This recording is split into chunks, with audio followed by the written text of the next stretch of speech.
Alright guys, well, welcome to the official show day video, and more than just a show day video, but more of a after reflection of everything that the show was. I'm going to try to sprinkle in some photos, but I'm going to put the bulk of the photos from then towards the end with a little music, so hang around if you want to see those. Really happy with the photo quality. I paid for the the package, so it's pretty cool. But man, it's kind of hard to figure out where to start in recapping this event, because 11 months ago, I decided that I was going to really focus on bodybuilding, really try to create a classic physique. That's really what I've been into fitness for years now. Spent a lot of my life fat and out of shape, and when I got in shape, it was always my dream, but I always felt like it was kind of an unattainable goal until sort of one day I just locked on to it and I said, I'm going to do it. I'm going to try to create a classic physique, and one way to really make yourself focused on that goal is to make the ultimate goal a bodybuilding show where you're literally for the most part naked in front of hundreds of people. Place was packed and under the lights and being compared to other people. That seems extreme when you think about it, and I'm always up for a good challenge, so that's what I locked onto, and I think I did well. I think I did exactly what I wanted to do, and I'm real happy with the outcome of that quest. I was never really in it for the competitive side of bodybuilding. There's a very competitive side of bodybuilding. People want to finish first in certain shows to get their pro card or some just accolade or something like that, but it was never about that for me. So this will be sort of a recap of how it all went down. So I think the last time I published a video, I was in the beginning of peak week, potentially. And peak week, if anyone doesn't know, is the last week before you step on stage. And I had dieted down successfully to 158, 59 pounds. And peak week, pulling out all the carbs and really dehydrating my body, got down to 155. And it was absolutely the most uncomfortable I've ever been in having to do something fitness related. Some of the leg workouts that I've done the last few months, 4 or 5 months in particular, have been, almost like throw up, like workouts. And this week, peak week, was the most uncomfortable thing. I really felt like I had the flu, like it was horrible. And all with a purpose, though. So in the back of my mind, I knew that I was doing it for the ultimate goal. I'd put in 10 and a half months worth of work. I wasn't going to stop now. I was going to suffer through whatever it took. But getting to where you and your coach decide you need to be the day before you hit the stage is a very rewarding thing. It's the last little, I did it. Now all I have to do is get a tan, remember how to pose, and come what may, and that's exactly what happened. So starting out on, the day before the show, we left, Charleston around 9 o'clock, ended up pulling into the hotel early, and luckily they had one room ready and I had rented 3. And 4:45 was my first tanning session, and I have to say it was a horrible experience. If anyone out there has ever been spray tanned to the degree that they tan you for these shows, it's disgusting. You put a sock over your junk. Your sticks and berries are in a sock, and you're standing in a booth with a bunch of other guys in booths, and they come by, and it's like cattle. They spray you down, and then they spray some real interesting areas as you're fucking bent over, and it's unreal. So, second tanning session, 7 p.m. All my family had shown up. There was eight family members. You know, my daughters, my wife, my dad and stepmom, and my mother-in-law and father-in-law were all there. It was amazing to have everyone there to support me. I just can't.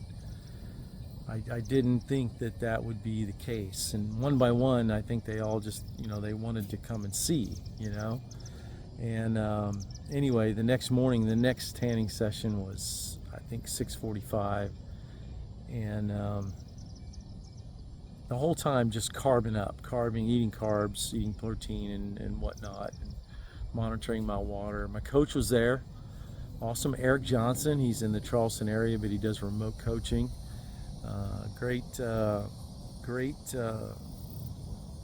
Just great. It's just really, really detailed, and enjoyed, you know, having him there to assist me the rest of the way, because if you try to go this alone, you'll be lost. You won't know what's going on, and you won't be able to enjoy it if you don't have a good coach. And long story short, the morning of the show, you know, the last tan, the last little bits of carbs, if you will, and you show up to the venue, and athletes meeting was at 8 a.m. and the show started at 9. Pre-judging went on like planned. Absolutely amazing expediters backstage.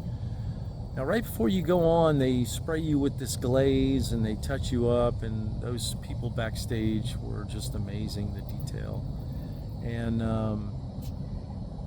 then you get lined up. The expediter, they call you by number. I was number 15, and classic physique was, I think, the third group to go on. And I was signed up for true novice, which is the first time ever on stage. And then I was signed up for open division, so I really wanted to be compared to everybody, even though I'm pretty sure I lost to even half of the women there. We'll get to that in a minute. Very humbling experience, even though I built the physique I wanted. The comparisons will test your, they will test you. But I also signed up for masters, so it was open division, so they compared me to 5'10" and over, I think, guys. And then masters division and true novice. And at this show, this was the largest show in South Carolina according to the promoter, and it absolutely was packed. It was in a Chapman Cultural Center in Spartanburg, a beautiful place, and it was packed. This place didn't have an empty seat in the house, and the bright lights and everything. And the first time I think I got called out on stage, I was in a group of 5, because in the true novice there was maybe 15 guys. So they bring you out in groups of 5, and the judges are grading you and whatnot. And then they determine who to bring back out to determine who's the best, right? And in true novice, I didn't stand a chance. I'm pretty sure, I haven't seen scorecards, but I'm pretty sure I was last place. This was a field of, 20-something-year-old guys that were absolutely huge, and they all looked amazing. And I was pretty sure I was the oldest guy. There was one other guy, he was 54, and he and I were battling for the over 40 masters. And it's kind of funny when you think about it, but he was bigger than me, and so he won. I didn't place in true novice, and in the masters category, technically I got second place, but there was only 2 of us. And then in open division in 5'10" and over, they actually gave me a participation trophy, I'll call it, but they give you medals for 5 deep, and there was 5. So I finished 5th out of 5. But probably the most amazing moment is they break, and then you come back at 3 o'clock in the afternoon for finals.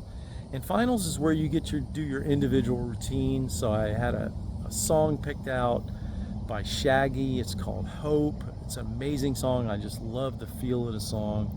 I had it remixed by a music guy, and it was just a really cool experience when you know that place is packed with people and you're behind the curtain, and you see guys going out one at a time doing their routine, and they come back in a different way, so you don't get to see them come back, but then they call your name and your music starts playing, and it's like, oh shit, this is my music, and the entire place is yours for 60 seconds,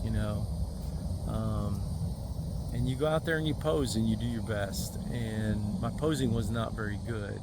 It was okay at best, but I'm still really, really happy with everything. The absolute bucket list thing for me to do in my life since I've really gotten into fitness and being in shape, unbelievably high ranking bucket list thing in my life. It was also the most challenging thing I've ever done, probably. The amount of focus you have to put into something for an extended period of time. I've never experienced it quite like it required, and it's a fucking grind. It is a fucking grind. It is no joke if you take it seriously, and if you're very strict and you do exactly as you're told by your coach, and the workouts, the food, the amount of cardio towards the end, which luckily I'd have to do a lot, but then as you're in depletion mode, the step count, it will test you like nothing I've ever been tested before, because it's hitting you from all the different angles, And if you had to ask me what were the negatives, like what was the negatives about doing a bodybuilding show, and I would just say probably just the tanning process is absolutely like they're spraying you with liquid nitrogen. It's a horrible feeling, and just standing there afterwards drying off. Even though I was really good at cold plunging, it was brutal. 3 times, so your discomfort. But the one major turnoff was, my family came, and all of them showed up, and I think tickets for the full day ended up costing that group about $800 to watch. Yeah. I was like almost feeling guilty, But once in a lifetime thing. Super, super, super pumped that it went like it did, But anyway, biggest question I get right now, do you want to do it again? No, absolutely not. I don't. I love fitness. I love being in shape, and I will always do a summer cut or some sort of date in mind to get in really good shape for the summer, because I love doing that. But I probably will never step on stage again. It just, there's a lot involved, and there's a ton of money. I think from start to finish, from the beginning of this quest to the end, stepping off stage, I probably dumped 10 grand in, coaching, training. Jason, shout out to Jason with some training, just everything, the music, entry fees, tanning, you pay for everything, but and some things in hotel, travel, I did some really quick math the other day. It was a chunk of change. So anyway, you guys, hope you enjoyed the video. Enjoy the photos. Y'all take care and be good. And if you can't be good at it. Yeah.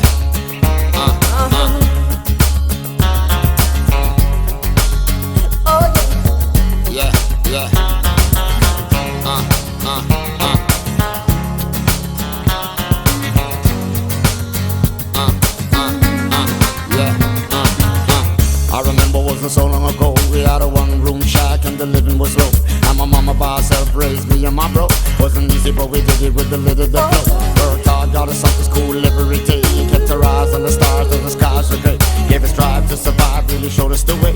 Now I really understood what she was trying to say. She said, son, there be times when the tides are high. And the boat may be rocky, you can cry, just never give up. You can never give up. In this life you can lead if you only believe. And in order to achieve what you need, you can never give up.